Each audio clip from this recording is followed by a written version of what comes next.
Hello students, today as you can see on your screen we are towards the section 3 of our syllabus. Section number 1 children, we had the prose section, totally 8 chapters, but we have studied 6 of them because 25% of the syllabus will not be coming for your board exam. I hope so you're aware of that. You must have got an update from the classes. Children, then we had those 8 poems, out of which we have studied 6 and 2 which won't be there for your board exams, right? So we have the section 3 children and section 4. Section 3 is based on what are called as the writing skills. Children, हमारा जो section 4 रहेगा, that is totally based on novel section, right? So we'll be studying this simultaneously. Along with that, children, I have taught you in grammar, articles, and then I also discussed with you all what are called as the prepositions. So simultaneously, children will be covering up with the writing skills. Along with that, I'll teach you grammar, and then side by side we'll also be discussing about the novel section, children. Okay. So to continue here, children, regarding the summary writing, I think from lower standards we have come to this topic जहाँ पे आपको एक आध paragraph दिया जाता है and then you will be asked to write a summary of the above paragraph, right? We have studied like what is called as the note making, summarizing, or we have the pressy writing. तो various words children that we come across. तो आज हम लोग थोड़ा सीखेंगे बच्चों इस words के बारे में और फिर summary writing के steps क्या होते हैं, एक अच्छा और एक मीनिंगफुल समरी हम लोग कैसे बना सकते हैं आज के लेक्चर से आप लोगों को पता चलेगा, right? Okay, so just to begin with children, यहाँ पे उन्होंने स्टार्टिंग के बॉक्स में they have mentioned you with the meaning of summary. So what exactly is the meaning of summary children? The summary is a record in the readers own words. क्या बोला है? Readers के अपने खुद के words में हम लोग रिकॉर्ड करते हैं. That gives the main points. This is very important, children. Now, what are we studying here? So we are studying the main points of a piece, such as it could be either a newspaper. आप newspaper में से summary लिख सकते हो children. कोई एक आध article होता है बच्चों लोग, एक आध लेक्चर को समराइज कर सकते हैं, या फिर it could be a passage that is given for summarizing a chapter और इवन अ होल बुक. कभी कभी बच्चों हम लोग एक पूरे बुक का भी समरी लिख सकते हैं. ओके, तो suppose children here this is the meaning that we have for summary writing कि रीडर अपने खुद के वर्ड्स में रिकॉर्ड करता है मेन पॉइंट्स. जैसे कि किसी न्यूज़पेपर कोई आर्टिकल हो सकता है, कोई लेक्चर होता है, कोई पैसेज हो सकता है, एक चैप्टर होता है, या फिर हम लोग पूरे के पूरे बुक को भी समराइज कर सकते हैं, right? So children here for the icebreakers section, discuss in pairs and guess the correct alternative for the following. To summarize means, summarize का actual meaning क्या होता है? तो उसके लिए कुछ options दिए हुए हैं. Let's see which is the most suitable for our statement. To put information in chronological order. जो information दिया है उसको हम लोग कौन से order में डाल रहे हैं बच्चों लोग? Chronological order. Now you won't call that as summary, children. वो तो क्रोनोलॉजिकल ऑर्डर मतलब सीक्वेंस में हम लोग ऑर्गेनाइज करते हैं. So I suppose that this wouldn't be a right alternative for this, so we are not selecting with this one. Then children, to recapitulate the main points in selection, तो हम लोग जो main points है उसको रिकैपिटुलेट करते हैं बच्चों लोग. I think this should be a proper one. या फिर टू इंट्रोड्यूस न्यू इन्फॉर्मेशन, आप पैसेज में जो इन्फॉर्मेशन दिया है उसमें आप कुछ नया इन्फॉर्मेशन इंट्रोड्यूस कर रहे हो. I don't think that should be suitable और favourable option. Then to write one's opinion about selection, कि आपका ओपिनियन नहीं पूछा जाता बच्चों लोग यहाँ पे. It's like what is stated in the article, you will be only dealing with that children, right? Yes. So I suppose to summarize means to recapitulate the main points in selection. Then the type of summary that consists of a paragraph to express the main idea. तो main idea को बच्चों लोग express करने के लिए जो एक छोटा सा paragraph लिखा जाता है, तो children that should be something related to a synopsis. The other one children we are aware, outline का मतलब आप लोगों को पता है, it's a gist that is given. report is quite different or a written summary is different. So synopsis gives you the main idea कि paragraph किसके बारे में है, इसका आपको थोड़ा आइडिया देके जाता है, right? Yes, there's one more activity, children, that we can discuss here. I think it's quite interesting. Okay, there are many ways of incorporating other writers' works into your own writing. किसी और writer ने चलो कुछ लिखा हुआ है, उसको हम लोग अपने वर्ड्स में कैसे इनकॉर्पोरेट कर सकते हैं. हाँ, तो उसके लिए children we have got various methods that we have. They differ according to the closeness of your writing to the source writing. कि आप जहां से इसको लिख रहे हो उसको हम लोग क्या बोलते हैं, सोर्स. और जो आप लिख रहे हो उसको हम लोग क्या बोल रहे हैं यहाँ पे, राइटिंग. तो सोर्स के कितने नजदीक जाता है उसके हिसाब से अलग अलग नाम दिए जाते हैं. तो हम लोग उसको शायद यहाँ पे मैच कर सकते हैं. The first one children where they are talking about summarizing. तो समराइजिंग करना मतलब क्या होता है, फिर हम लोग मीनिंग्स देख के डायरेक्टली उसको यहाँ पे कनेक्ट कर सकते हो. चलो अच्छा, it includes not just the main idea but very detail expression clearly and to the point.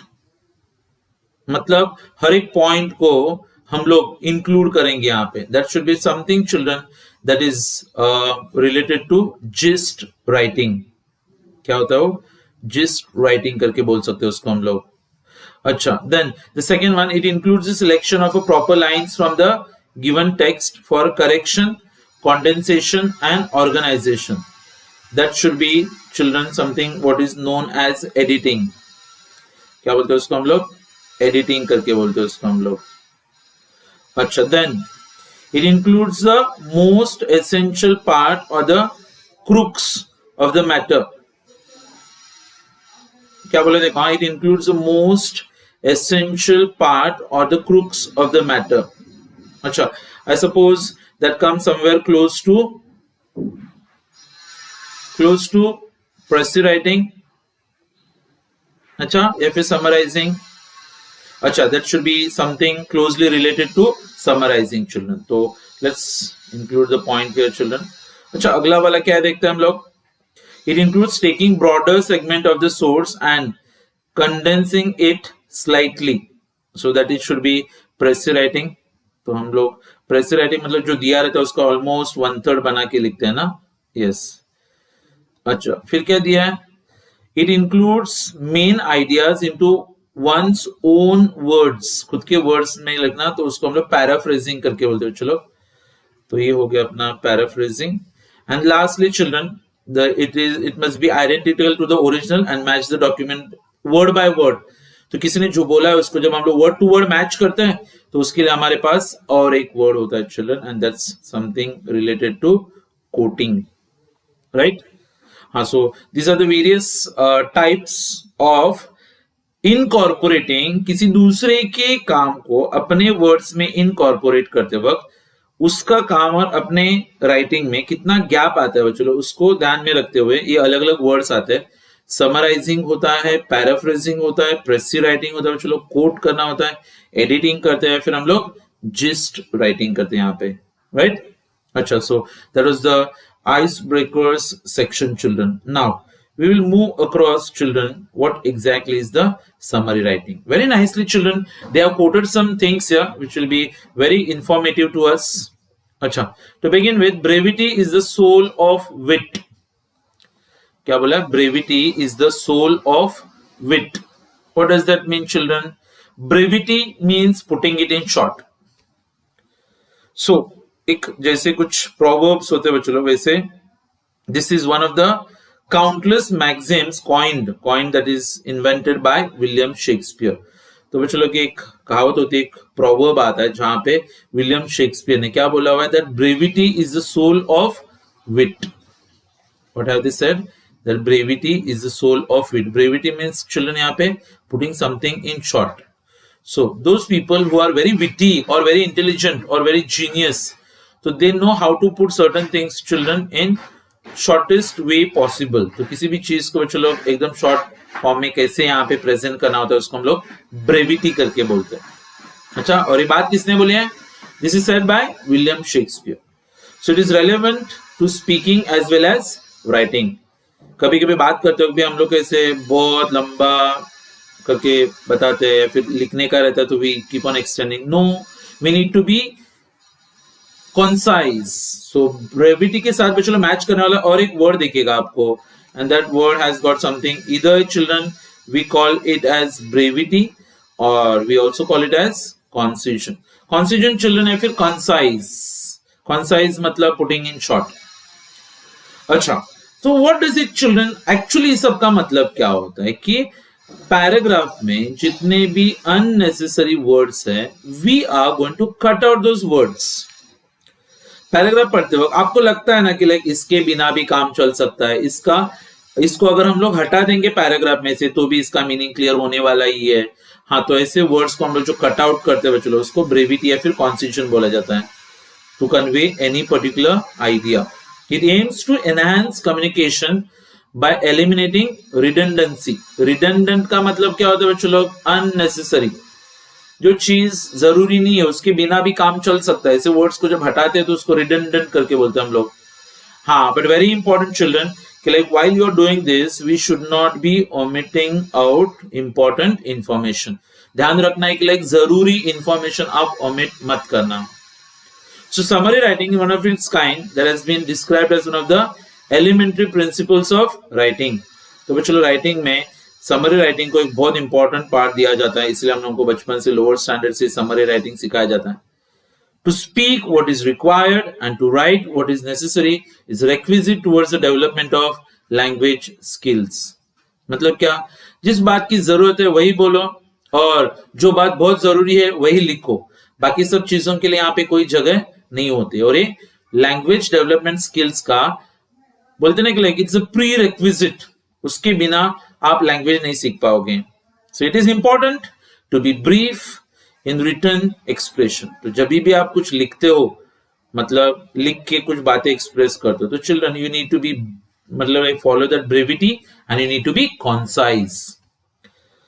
अच्छा, to express in brief the main points of a written record. मतलब आपके पास कोई एक रिटन रिकॉर्ड है और आपने क्या किया, उसके मेन पॉइंट्स लिखे और उसी चीज को हम लोग यहाँ पे नाम क्या देते हैं children? It is summary writing skill that can be develop by practice. लेकिन ध्यान रखना बच्चों लोग, अभी मैंने आपको सिखाया समरी राइटिंग क्या होता है और आपने फटाक से जाके वहां पे लिख दिया, ऐसे नहीं होता है. For this children you require regular practice. Okay, once और twice children, thrice, 4 times, 5 times, 10 times, and then you actually master out this art of summary writing. अच्छा, सवाल आते हैं कि हम लोग समरी राइटिंग करते क्यों? इसका कोई पर्पस है क्या? इसे हम लोग टाइम पास के लिए करते हैं, बस सर ने बता दिया हमने किया, मैडम ने बताया हमने किया, या फिर सर ने सिखाया हमने सीखा, वैसे नहीं.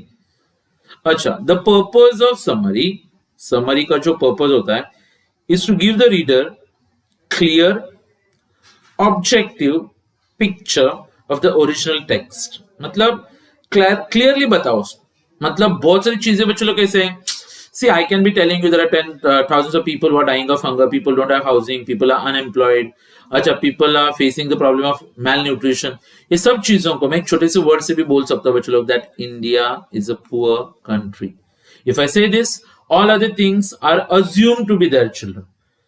So मैंने क्या किया बच्चों लोग? I'm giving you a clear picture of the original text, and most importantly, summary restates. Very important word here, children. Restates. Only the main points. जो चीजें जरूरी नहीं उसको हम लोग यहाँ पे कोई जगह नहीं दिले ऑफ अ टेक्स्ट. हो सकता है कोई लेक्चर, और विदाउट गिविंग एग्जांपल्स. एग्जांपल्स के लिए कोई जगह नहीं है बच्चों लोग यहाँ पे. डिटेल्स नहीं देने का, डेट्स की जरूरत नहीं होती है, नंबर्स को इंक्लूड मत करना, स्टैटिस्टिक्स को भी एक्सक्लूड कर सकते हो आप यहाँ पे. हाँ, तो इसके बिना जो आप पॉइंट्स यहाँ पे कंस्ट्रक्ट करोगे children, that is something known as summary writing. अभी समरी राइटिंग करते वक्त आपको कुछ डूज और डोंट्स को फॉलो करना है बच्चों लोग. So what are those dos and don'ts? ये डूज और डोंट्स है क्या?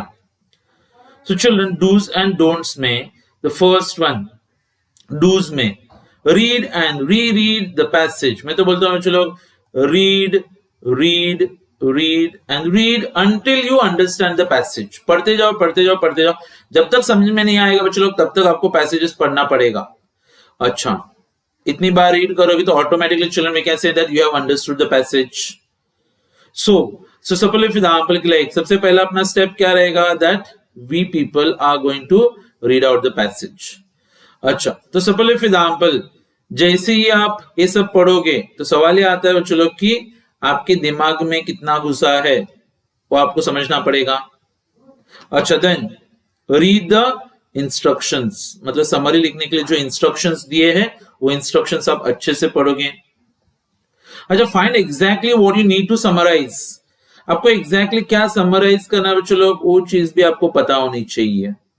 Identify the main idea to process of asking questions.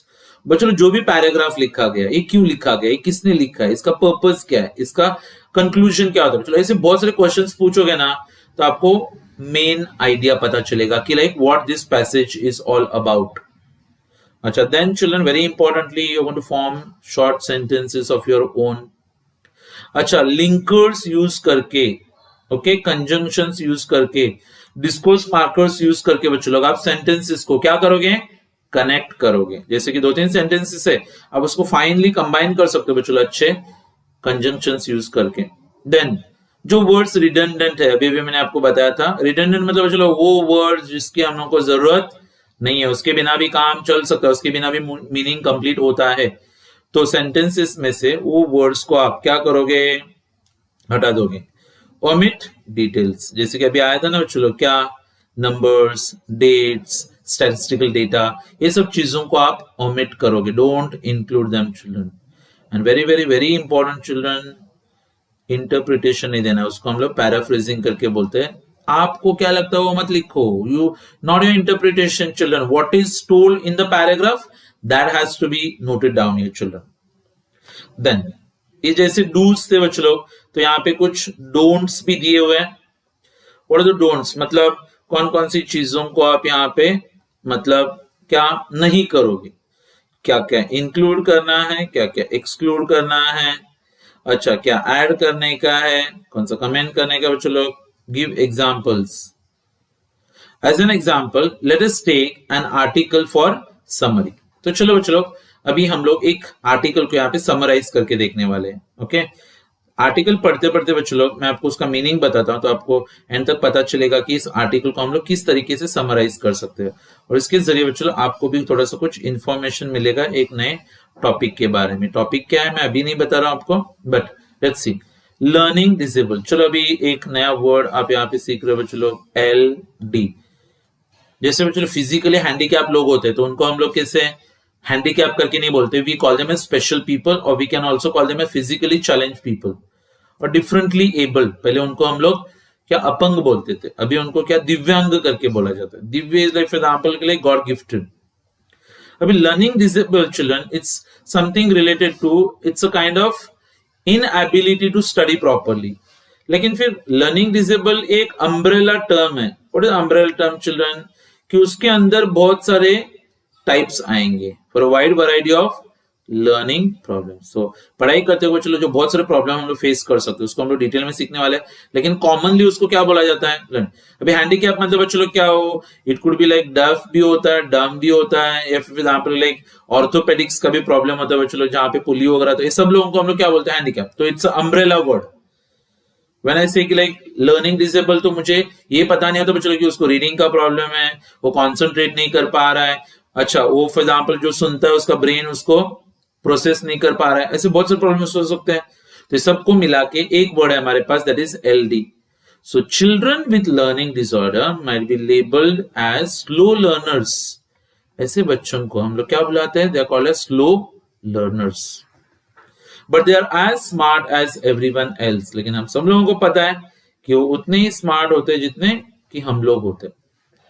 जैसे कि the biggest like Thomas Edison, या फिर एग्जांपल फ्रैंकलिन रूजवेल्ट चिल्ड्रन, या फिर Helen Keller, all this people they had some और the other disability, and most of them they had learning disability, right?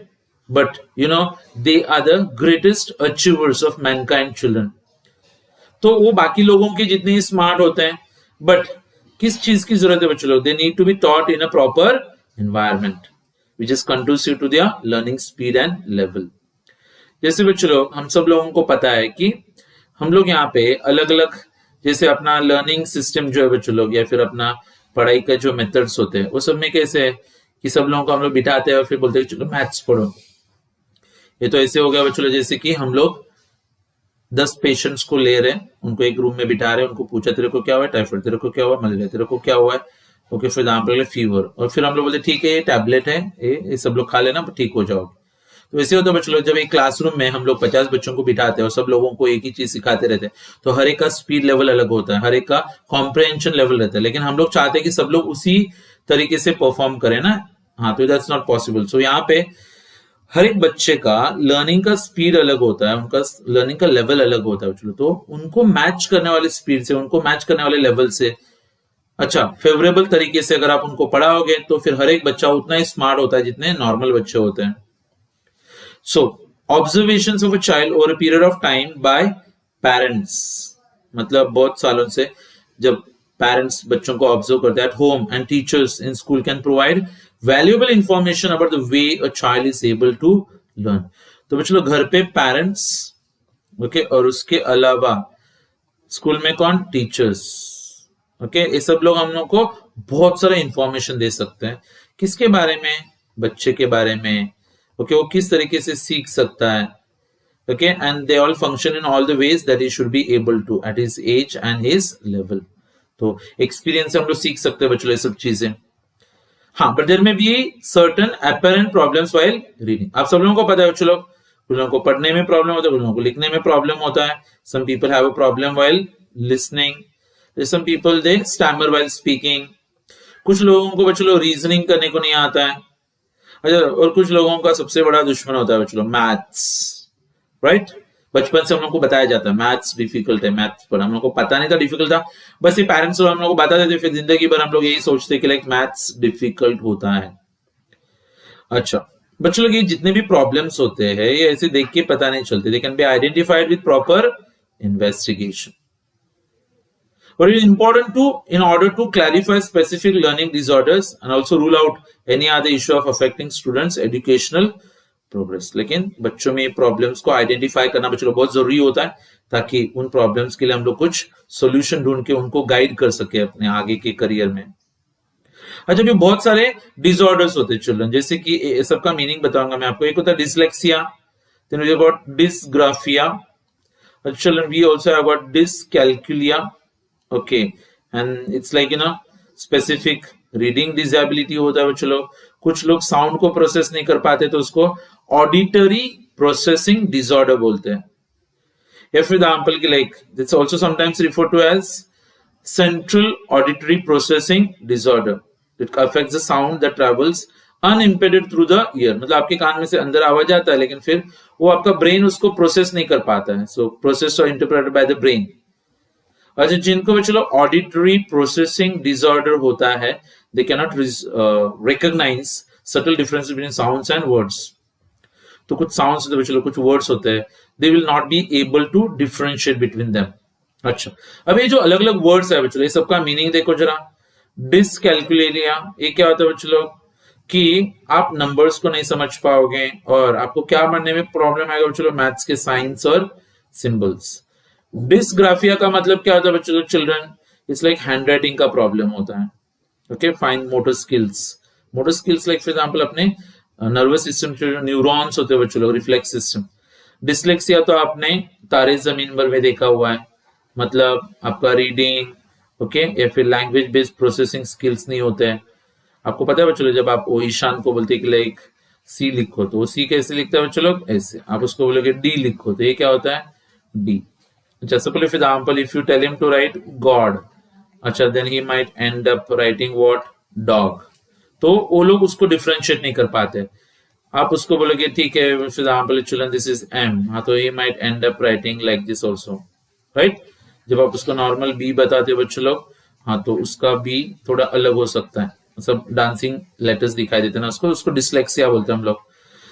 अच्छा, then children we also have like decoding, okay, recall, या फिर example writing का problems, और वो लोग थोड़े stammer भी करते हैं। अच्छा, many aspects of speaking, listening, reading, writing, या फिर arithmetic, they overlap and build on the same brain capabilities, okay. तो ऑलमोस्ट लाइक फॉर एग्जाम्पल की लाइक ये सब ब्रेन से रिलेटेड होता है. It is not surprising that people can be diagnosed with more than one learning disability. For example, the ability to understand language underlines learning to speak. जिनको language समझता है वो लोग बात भी कर सकते हैं. Any disorder that hinders the disability to understand language will also interfere with the development of speech. अगर कोई बच्चा लैंग्वेज समझ नहीं पा रहा है तो फिर आपको पता है आगे जाके वो बच्चा बोल भी नहीं पाएगा. जो लोग सुन नहीं सकते वो चलो उनको बोलने में भी प्रॉब्लम होता है, आपने देखा रहेगा. क्यों? क्योंकि वर्ड्स उनको पता नहीं होते ना. And attention deficit hyper active disorder, मतलब ये वो बच्चे लोग होते हैं जो इनको ध्यान है. आपने कभी कभी कुछ बच्चों को देखा रहेगा, आप उनको कितना भी बोलो कितना भी डांटो वो वापस से है ना 2 मिनट में वापस अपने दुनिया में बिजी हो जाते हैं. स्कूल्स में आपने देखा रहेगा रेस्टलेस रहते हैं, मतलब वो लोग कभी शांत बैठ के एक ही चीज पे फोकस नहीं कर पाएंगे, मतलब वो अपने बिहेवियर को कंट्रोल नहीं कर पाते बच्चे लोग. तो आपने देखा ये सब के सब जो डिसेबिलिटीज है children, they are all related to what are known as learning disabilities. Okay, so there are many other learning disabilities that can be identified in the normal classrooms at school level. तो कभी कभी school में कुछ चीजें हम लोग को पता चल जाती है. अच्छा, और ऐसे प्रॉब्लम्स को अगर आप सॉल्व करना चाहते हो तो उसके लिए चलो अलग अलग मेथड्स होते हैं, ट्रीटमेंट्स होते हैं, और जल्दी जितना आप उसको डायग्नोज करोगे उतना जल्दी उसका ट्रीटमेंट होगा. Now inclusion in education is one of the ways to solve the problem of children with learning disorder. In a mixed ability classroom with effective teaching method and the conducive environment, a child with learning disability can progress in not only education, मतलब ना ही सिर्फ वो education but social inter. तो आप उनको सबको अलग करके ला लो. इसलिए हर एक स्कूल में ऐसे थोड़े लर्निंग डिसेबल बच्चों को भी रखा जाता है कि नॉर्मल बच्चों के साथ में रह के वो लोग भी थोड़े से नॉर्मल होने के चांसेस बढ़ जाते हैं. So they are actually called as inclusive classrooms. हाँ, so then the purpose will be achieve. Unfortunately, our country is less open to inclusive learning for children with LD. ऐसे बच्चों को हम लोग नॉर्मल स्कूल्स में, मेन स्ट्रीम स्कूल्स में admit नहीं कराते. Unless handled efficiently, these disorders often transform to conditions like anxiety. अच्छा, कुछ बच्चे डिप्रेशन में जा सकते हैं. तो पेरेंट्स, टीचर्स, एजुकेटर्स या फिर अदर स्टेक होल्डर्स जो एजुकेशन में इन्वॉल्व है, they can insist on the need to uplift the children with learning disability. They need to be handled carefully in their own space. They need love. थोड़ा प्यार दिखाना पड़ता है, encourage करना पड़ता है, उनको moral support की जरूरत होती है. हाँ, then they can emerge with great self confidence. उनके अंदर क्या आएगा बच्चों? self confidence और determination. अच्छा, एक आर्टिकल पढ़ा बच्चों हम लोगों ने जिसका मीनिंग हम लोग तो ऐसे भी कुछ नहीं, लेकिन फिर आपने समझ लिया कि लाइक लर्निंग डिसेबिलिटी के बारे में. अभी सवाल आता है कि इसका अगर हम लोग को समरी लिखना है तो उसके स्टेप्स क्या आते हैं. तो बच्चों लोग यहाँ पे कुछ स्टेप्स है. पहला, रीड द आर्टिकल ट्वाइस. हमने तो एक ही बार पढ़ के समझ लिया उसको, 2 बार नहीं पढ़ेंगे हम लोग. तो 2 बार आप आर्टिकल पढ़ोगे. अभी मैंने तुम लोगों को समझाया इसलिए फटाक से समझ में आता है, but you could have to read it twice. अच्छा, ये आर्टिकल क्यों लिखा गया, उसके पर्पस के आप क्वेश्चंस पूछोगे खुद को. अच्छा, उसके साथ साथ और एक काम क्या करना है, मेन आइडिया क्या है. ऑब्वियसली लर्निंग डिसेबल ना. अच्छा, फिर आप उसका एक पहला ड्राफ्ट लिखोगे, रफ. अच्छा, फिर आप उसको ड्राफ्ट को क्या करोगे, एडिट करोगे, करेक्शन करने का बच्चों, मॉडिफाई करने का उसको, और फिर आप क्या लिखोगे, फाइनल ड्राफ्ट. और हमारे लिए इन्होंने यहाँ पे फाइनल ड्राफ्ट रेडी करके दिया हुआ. मैं आपको सिखाऊंगा कैसे किया जाता है, लेकिन चलो आप देख सकते हैं कि लाइक इतना बड़ा जो पैराग्राफ हमने पढ़ा उसको हम लोग इतने में से भी समझ सकते हैं. क्या देखो कि like LD that is learning disability, ये कौन सा वर्ड था बच्चों? It's umbrella term for learning problems like reading. Okay, writing का भी प्रॉब्लम था, लिसनिंग का प्रॉब्लम था बच्चों, स्पीकिंग का प्रॉब्लम है, आप रीजनिंग नहीं कर पाओगे, मैथ्स. अच्छा, एंड अदर फिजिकल और motor difficulties that we have. Motor मतलब बच्चों लोग अपने बॉडी के अंदर जो रिफ्लेक्स एक्शंस होते हैं, जैसे कि अभी मेरे आंख के सामने कुछ भी ऑब्जेक्ट है, फटक से मेरा आंख बंद होता है बच्चों लोग. Like you know motor difficulties children, if I am not able to guess out something like no. Yes. अच्छा, ये जितने भी प्रॉब्लम्स है they need to be identified and investigated. अच्छा, एक बच्चे के अंदर डायग्नोसिस हो सकता है बच्चों लोग मोर देन 1 लर्निंग डिसेबिलिटी का. इसका मोर देन 1 लर्निंग डिसेबिलिटी. कुछ नाम दिया बच्चों लोग, डिसलेक्सिया, क्या था ये तो मैंने आपको बोला, तारे जमीन पर का ईशान. डिस्ग्राफिया बच्चों लोग, राइटिंग का प्रॉब्लम. ऑडिटरी प्रोसेसिंग डिसऑर्डर, मतलब साउंड आता है लेकिन आप समझ नहीं पाते हो. अच्छा, ये सब चीजों के साथ डील करने के लिए हमारे पास बहुत सारे मेथड्स हैं जो रेगुलर क्लासरूम में भी हम लोग फॉलो कर सकते हैं। अच्छा, एक मेथड क्या आता है बच्चों, इंक्लूजन, मतलब ऐसे बच्चों को नॉर्मल स्कूल्स में पढ़ाओ। अच्छा, implementation of inclusion may vary but it has a positive effect in the learning discipline. बच्चों को बहुत फायदा होता है बच्चों इस चीज का। So though the idea of inclusion is not popular in our country, हमारे देश में बच्चों ऐसे लोगों को हम लोग बीच में नहीं बर्दाश्त करते हैं ना, so it can prove to be useful to handle such children. And along with the methods and techniques, the children also need, ऐसे बच्चों को किस चीज की जरूरत होती है बच्चों लोग, एनकरेजमेंट, आप उनको मॉरल सपोर्ट दोगे, अच्छा, टू प्रोग्रेस, ताकि इनके अंदर क्या बना रहे हैं बच्चों लोग, सेल्फ कॉन्फिडेंस एंड डिटर्मिनेशन। अभी आप देखो बच्चों लोग, अंदर बहुत सारे नाम थे, हमने उसको को इंक्लूड, मतलब कुछ लोगों को इंक्लूड किया है, और फिर ओवरऑल तो मेरे को समझ में आया कि पैराग्राफ क्या है, लर्निंग डिसेबिलिटी होता क्या है बच्चों लोग, किस प्रॉब्लम से रिलेट करते हैं, कौन कौन से वर्ड्स आते हैं उसके लिए।